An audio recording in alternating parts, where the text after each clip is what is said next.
Africa's post-independence history, the military has played a crucial role in shaping political landscape.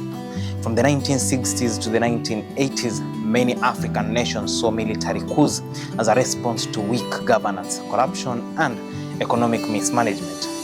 Leaders like Idi Amin of Uganda, Mobutu Sese Seko of Zaire, now DRC, and Jerry Rawlings in Ghana seized power through military force, often justifying their action as necessary to restore stability in their countries.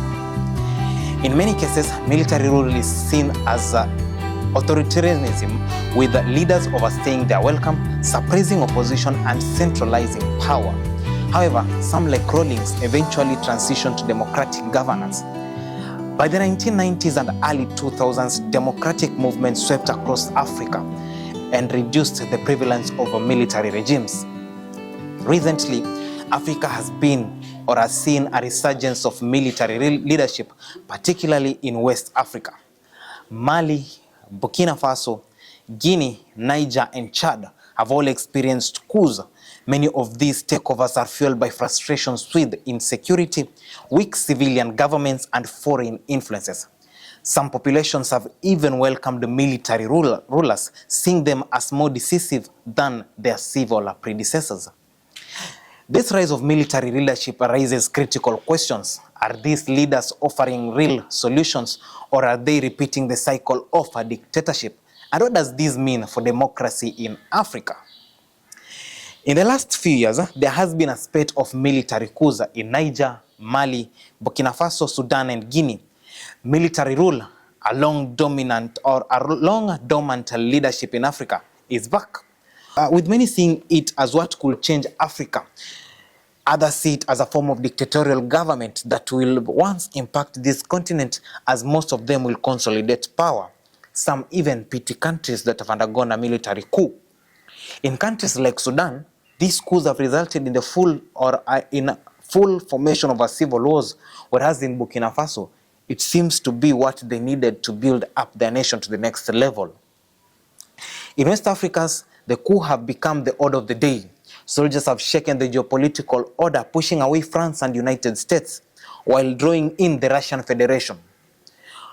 With the formation of two great world powers, that is the G7 and the BRICS, which stand for Brazil, Russia, India, China, and South Africa, many believe that wars and coups in Africa are funded by either of this side, because Africa is still yet unexploited. It has a lot of untapped potential, and each European power wants its shares. Despite colonialism ending decades ago, we are back into a new form of colonialism called the neocolonialism, a new scramble for Africa. Between 1956 and 2000, there were about 80 successful coups, 180 failed ones, and 139 plots across Africa, that is the south of Sahara. The book of history reopens itself with successful coups in recent years and rumors of plotted coups raging like wildfire.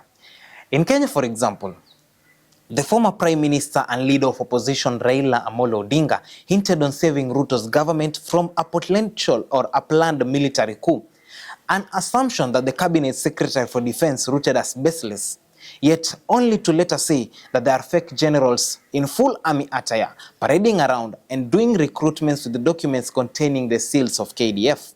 With Ibrahim Traore of Burkina Faso bringing stability to his country and advocating for a united Africa, the question still remains whether army generals are what should be leading Africa to the next phase of development.